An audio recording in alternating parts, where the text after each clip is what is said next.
Hello, welcome back to the channel. As you can see with the walk-in, I am on the coast and amongst the sand dunes in Dorset, in a place called Studland.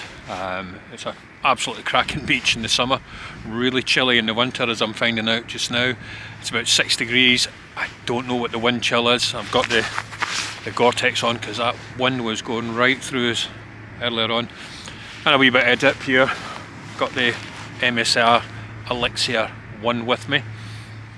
There's quite a bit of moisture in there, but I'm taking it it's sea spray. I'm thinking, just with the winds blowing the water over in this direction. Well, it's been what 2 weeks I think since I did a Wildcamp. I've been out during Storm Darragh and Storm Darragh. The Storm Darragh video I did was the tents already pitched before the storm actually hit, just to see if they could stand up to the winds, which they did. So what I did in Storm Darragh, I decided that I was going to take 3 tents up to the same location where I did the previous wind test on the tents. If you haven't seen that video, links there. This time I was going to try and pitch the tents, as they say, in the weather, because it's always sort of played in my mind there. It's alright getting caught, and if your tent's strong enough to survive the bad weather, that's fair enough. But if you're caught out in the bad weather and you haven't pitched, how difficult would it be? It was difficult. I mean, it was nigh on impossible. I'll put some clips up just now. The first tent I tried to pitch was MSR. It was new poles, etc., for the ones that broke. Absolutely impossible. The next tent was the X-Mid 2. Unfortunately, when I was pitching that out, the wind caught it, and I believe it sort of pulled the guy line and the stake out at the same time, and the stakes actually flicked round and put a hole in the actual X-Mid, and it's just totally ripped open. Then I went for it and tried to get the Yonshan 2 up in the same weather. I did eventually get what resembled a sort of pitch on it done, but it lasted about a minute and then it just imploded again. No damage to the tent, it stood up quite well, but yeah, nigh on impossible. I can safely say, if you're in high winds and you have to pitch, you've got to get to lower ground. There's no two ways about it. So I'm finding it really difficult to talk because it's freezing. Yeah, it's nigh on impossible to pitch a tent in those kind of winds. Now, the winds that were going at the time on the old meter that I had was between 25 and 30 mile an hour. It did get up to 45 mile an hour and I was getting blown off my feet.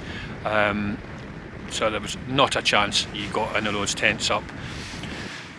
Interestingly enough though, I think when people discuss 3-season tents, 4-season tents, expedition tents, storm-worthy tents, and all the jargon with the names, the only tent that I have seen online, and I did have a good look, that I've seen people pitching in that kind of weather and successfully pitching the tent and putting it up complete and spending the night in it, was the Hilleberg tents, the solo black, red label, etc. All those kind of tents. I've seen quite a few videos and you watch them, and it is quite ingenious how they do it.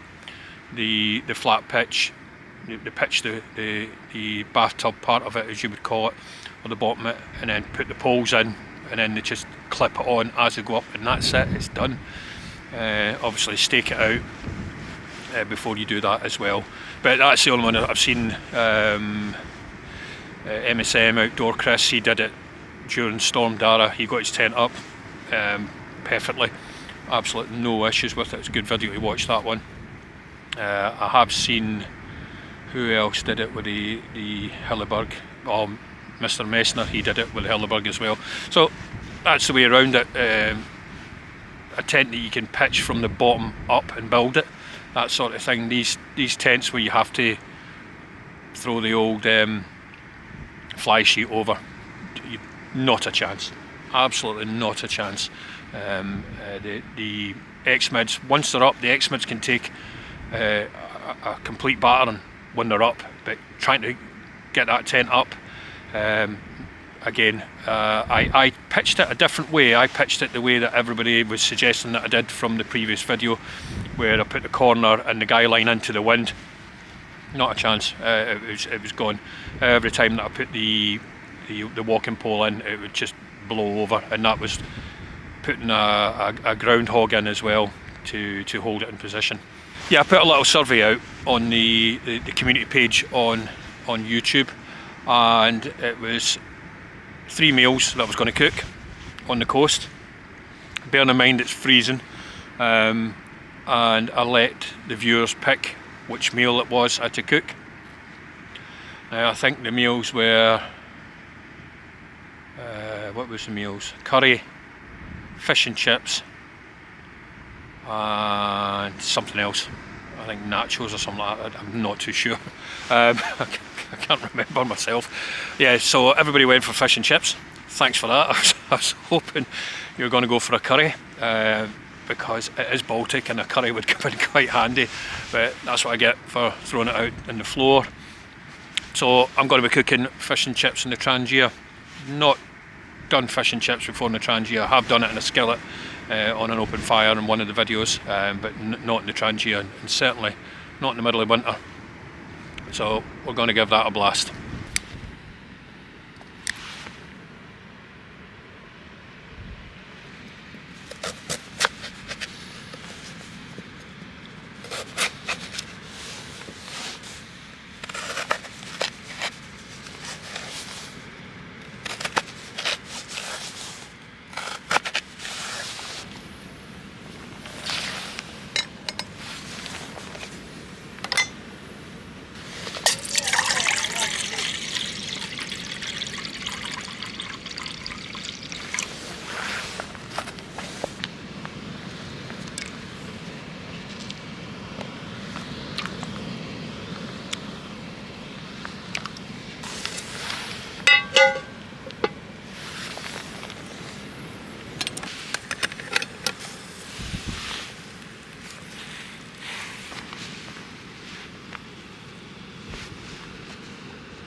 There you are. Fish and chips.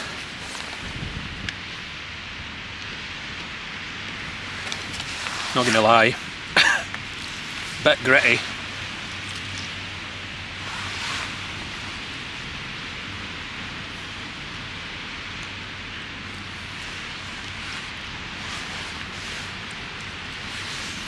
I think there's a lot of sand that just blows about.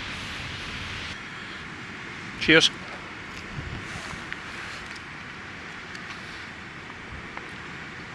I couldn't get ended up using a bacon potato, couldn't get a russet.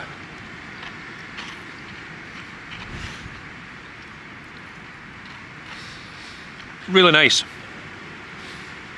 Just be prepared for an extra wee bit of grit every now and again, or a bit of sand. There you go. I noticed when I emptied the water out, that actually boiled the chips in. There was a whole wee pile of sand at the bottom of it. Really nice.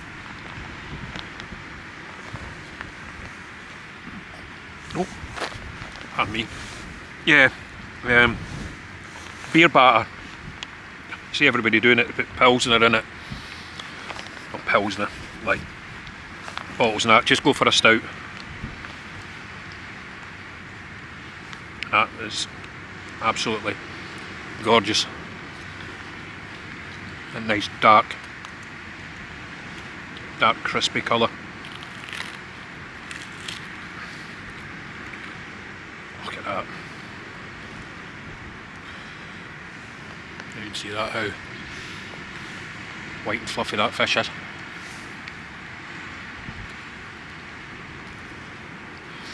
It's got a nice flavour to the actual batter. And the secret is, when you do it with beer, if you've seen it, only use plain flour, baking powder, yeah, plain flour, baking powder in the beer. Don't put any salt in it, because the salt sort of bursts all the bubbles. But it's really, yeah, absolute pain to carry everything over, like oil and all that sort of stuff. I don't know what was going with oil at the end there. It was all frothing up, which wasn't nice. But the twice cooked chips. The first time I had the fat was too hot. The chips are covered in sand because they've been sitting cooling.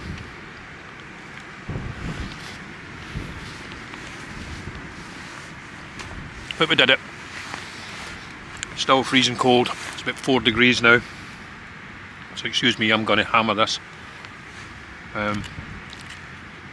before it just becomes a cold meal.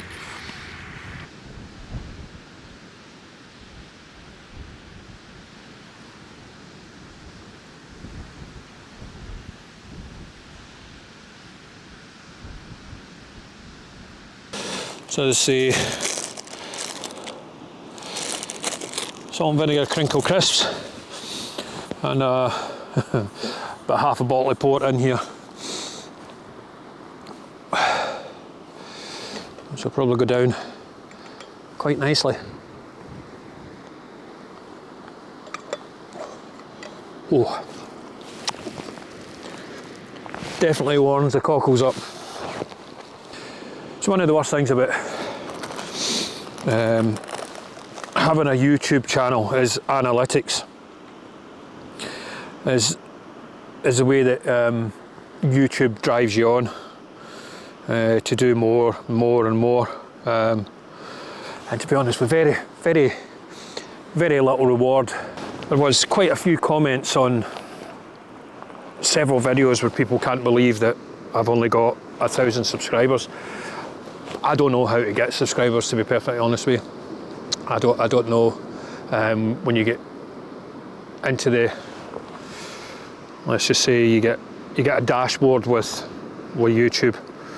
You have a plethora of information that you can scroll down into and look into, and if you get stuck in it and start looking at, oh God, it can be quite depressing.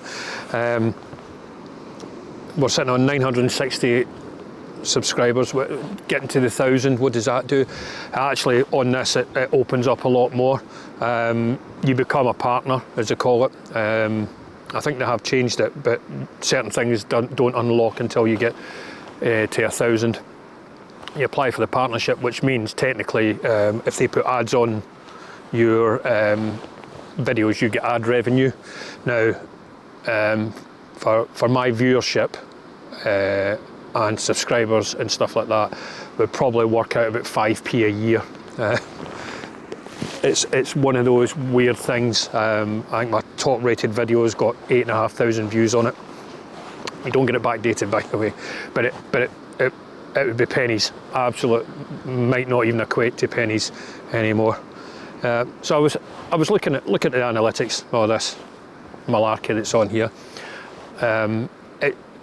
It can be quite disheartening, to be quite honest with you, if you put a lot of effort in. And I'm not saying there's people out there who don't put a lot of effort in. There's channels out there that I think, me personally, they're amazing, and they don't have as many followers as I think they should have. But again, it might be down to personality. People might not like it, or it might just be YouTube. Now, when I say it might be YouTube, one of the saddest things I did was I spent a day going through certain websites. You can go through and you can do analytics on YouTube. You can find out how many hiking and camping YouTubers there are in the UK and stuff like that. And there's thousands, absolutely thousands. Now, when I started all this sort of YouTubing malarkey, there was people I followed all the time. I thought they were absolutely brilliant, and then it just disappeared. And that's the sad thing about it. People get to a certain point where they don't break the 1,000 subscribers, and they probably just get disheartened with it. I know some of them it's just a change of life. A lot of them were very prominent. Was it predominant? Prominent. Yeah, they were very prominent during the pandemic, and did a lot for people to get out and about. Yeah, a lot of them disappeared, and looking through a lot of the ones, I found 9 people I used to follow that just don't do videos anymore. They've just dropped off the planet, and that's just 9 people that I followed. So why did they drop off? When I looked at their subscribers, it was the same story. They all had under 1,000 subs. Right, I'm going to have some more of my port. I'm going to shut this up, keep the heat in a wee bit. I'll get my fleece on as well, and I'll check in later on.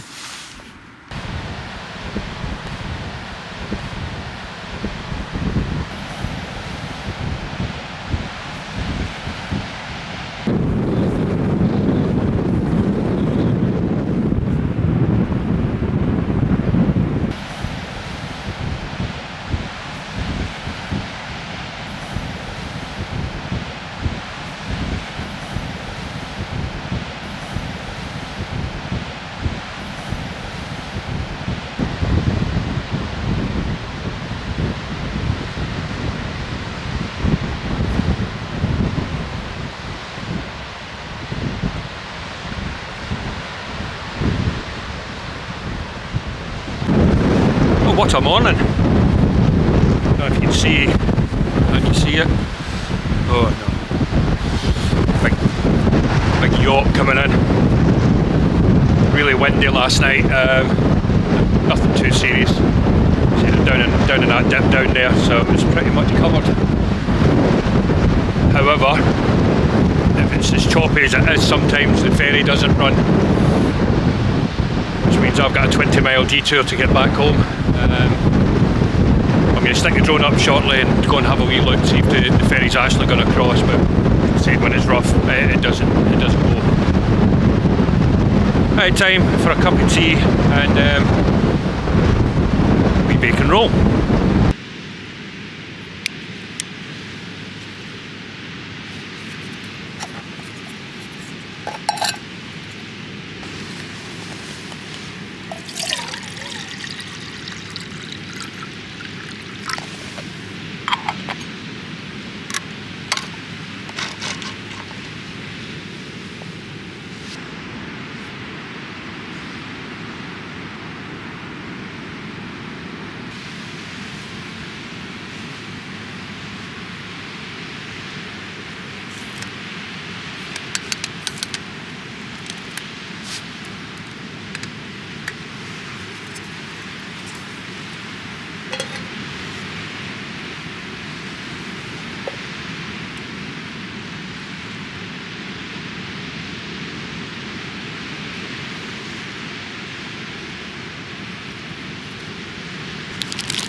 Wee bacon and halloumi roll and a cup of tea. Oh, good start to the day.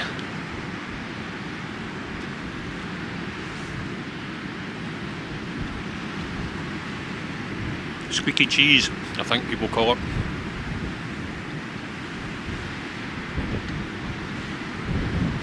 If you've ever been to Cyprus, I was there for a couple of years back in the 80s.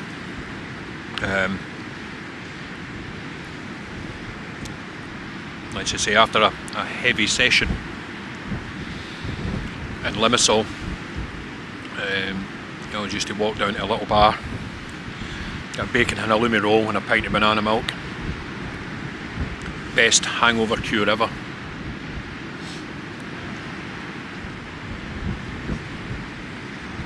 But some people don't like halloumi because it does squeak when you eat it.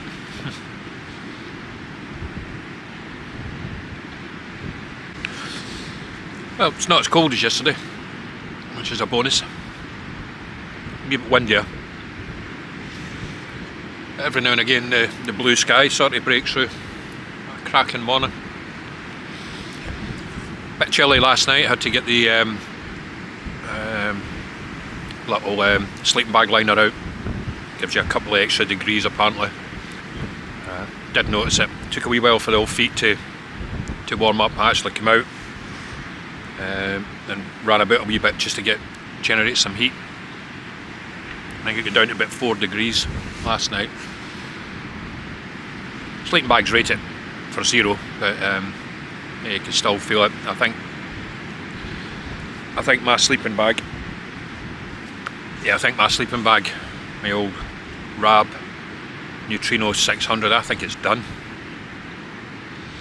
It's been a lot of miles on it, and I think when we got it serviced it gave it a wee bit of leasy life again. It got washed and all puffed back up again, but now it's you can look through it and see the gaps where the down is. It's just like light that comes through. So I think I might have to invest in another one, and geez, oh, they are not cheap these days. not cheap at all. I'm actually thinking about just getting an old army bouncing bomb for winter. Can't go wrong with it. Cannot go wrong with it. And you can pick one of them up quite cheap compared to £300, £400 for a sleeping bag. Yeah, I was sitting last night looking at the analytics. We got 9 subscribers yesterday. Don't know where that came from. It just jumped. Not going to knock it. That puts us on 669, I think it is now. So we're 31 away for breaking the 1,000, which is my goal for the end of the year. Just a personal goal. If we don't, we don't. It's not going to change anything that I'm doing. I was thinking about that a lot recently, looking at analytics and growing the channel and stuff like that. And I seen a comment on one of the YouTubers had put in. Someone suggested that they did something differently to grow their channel, and he says, I'm not here for the clicks and likes, which is a fair enough statement. It's an absolute fair enough statement. And then someone else put, I don't care if I get 5 likes on a video, it means I've made 5 people happy. And that was a great thing to say, I think. Amazing thing to say. 5 likes, I made 5 people happy. Especially in these days and ages. Yeah, things aren't that great at the moment, are they? So that's a great philosophy for the person that wrote that. That was absolutely, yeah, it did hit with quite a bit. And I think that's the way I'm going to keep it as well. Sometimes I don't get 5 likes, but there you go. But I did then look at it, and I looked at, got the old calculator out and looked at some of the massive YouTubers and their views to likes ratio. And I'm going to smirk here a little bit because, yeah, we actually do quite well, even though we're still trapped in that 300 to 500 views on a video. Our like ratio is actually higher, which is a massive positive, to be quite honest with you. Yeah, so I think I'm going to just keep that view. I like is someone smiling. I do like that comment. I think that was a brilliant thing to say. Right, better get packed up now before this weather gets any worse and the ferry stops. Then it's a drive for Sandy. It's about a 40-mile round trip to come and pick us up. But yeah, a cracking little camp. It was good to shake the cobwebs out. I haven't been out for a couple of weeks. But yeah, I'm going to get all packed up now and head over to the ferry. Okay, thanks very much for watching. Take care, everyone.